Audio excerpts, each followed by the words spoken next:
निळवंडे धरणामधून निळवंडे उजव्या कालव्याला पाणी सोडण्याचा निर्णय होऊन देखीलही कालव्याला पाणी न सोडता नदीपात्रात पाणी सोडल्याने लाभधारक शेतकरी अधिक आक्रमक झाले आहेत। शेतकऱ्यांच्या मागणीनुसार या कालव्याला तात्काळ पाणी सोडण्यात यावे, अन्यथा येणाऱ्या काळात तीव्र स्वरूपात आंदोलन छेडण्यात येईल, असा इशारा माजी मंत्री आमदार प्राजक्त तनपुरे यांनी दिला आहे। राहुरी तालुक्यातून उत्तरेतील भागासाठी लाभदायक समजल्या जाणाऱ्या निळवंडे उजव्या कालव्यासाठी 1.5 टीएमसी पाणी राखीव करण्यात आलं होतं।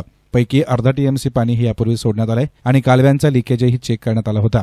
उर्वरित 1 टीएमसी पाणी सोडण्याचा निर्णय कालवा सल्लागार समितीने घेतला असून देखील अद्याप पाणी सुटत नसल्यानं यामागे काही राजकीय षडयंत्र असल्याचा संशय आमदार तनपुरे यांनी व्यक्त केला आहे। उन्हाळ्याची तीव्रता जाणवत असल्यानं तात्काळ हे पाणी सोडणं अत्यंत महत्त्वाचं होतं, मात्र हे पाणी सोडलं गेलं नसल्यानं लाभधारक शेतकऱ्यांमध्ये तीव्र रोष असल्यानं आमदार तनपुरे यांच्या नेतृत्वाखाली सकाळी राहुरी तहसीलवर लाभधारक शेतकऱ्यांनी मोर्चा नेला। तहसीलदार नामदेव पाटील यांच्याशी संवाद साधून आपल्या व्यथा मांडल्या।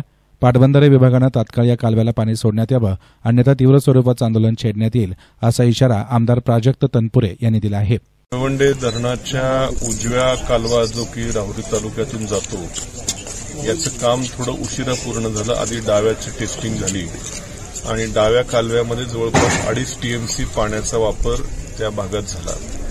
त्याच वेळेस जी कालवा सल्लागार समिती होती त्याच्यामध्ये मी प्रामुख्यानं हा मुद्दा मांडला, ज्याच्यावरून डाव्याच्या पाणी वाटपावरनं तिथल्या भागाच्या नेत्यांमध्ये ओढाओढी चालू होती। म्हटलं ठीक आहे, तुमचं काय वापरत ते वापरा, पण आमचं कमीत कमी 1.5 टीएमसी पाणी उजव्याचं राखीव ठेवा।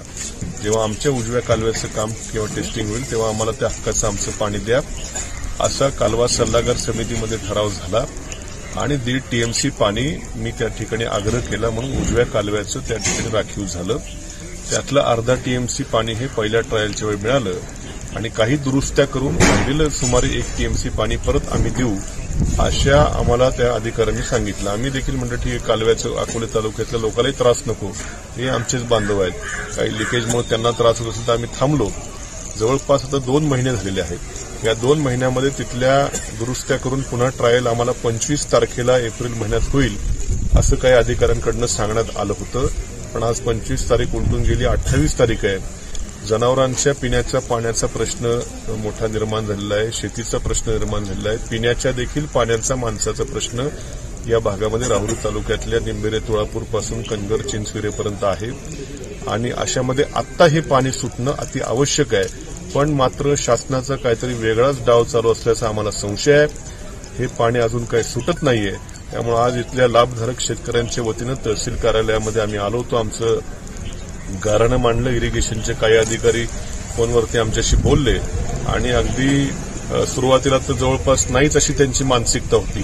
त्यानंतर 15 तारखेपर्यंत सोडू असं म्हटले, पण 15 तारीख म्हणजे जवळपास निवडणूक झाल्यावर वगैरे नेमका ह्याच्यामध्ये काही राजकीय वास आहे का काय, आणि 15 तारखेपर्यंत इथं मात्र लोकांची खूप त्या ठिकाणी अडचण आहे, म्हणून 1 तारखेपर्यंत कुठल्याही परिस्थितीमध्ये पाणी सोडा असं आम्ही त्यांना सांगितलं आहे। तर आमचं कायदा तोडल्याची जबाबदारी तुमच्यावरती राहील, कारण कायदेशीरप्रमाणे आमच्या हक्काचं जे 1 टीएमसी पाणी राहिलेलं आहे उजव्या कालव्याचं, ते वेळेत या ठिकाणी आज गरज असताना खरं ते पाणी मिळालं पाहिजे। उद्या पाऊस पडून झाल्यावरती ओव्हरफ्लोचं जर पाणी तुम्ही द्याल त्याला काही अर्थ राहणार नाही, म्हणून जेव्हा गरज आहे त्यावेळेस हे पाणी सुटावं अशी आमची आग्रहाची मागणी आहे। आणि 25 तारखेचंच पाणी तर 1 तारखेपर्यंत सुटलं नाही तर मोठा रास्ता रोको आम्ही करू।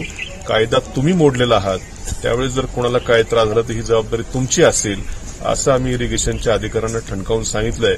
त्यामुळे 1 तारखेपर्यंत निळवंडे धरणाच्या उजव्या कालव्याची जी दुसरी ट्रायल आहे। एसएन मीडियासाठी प्रतिनिधी गोविंद फुनगे, राहुरी।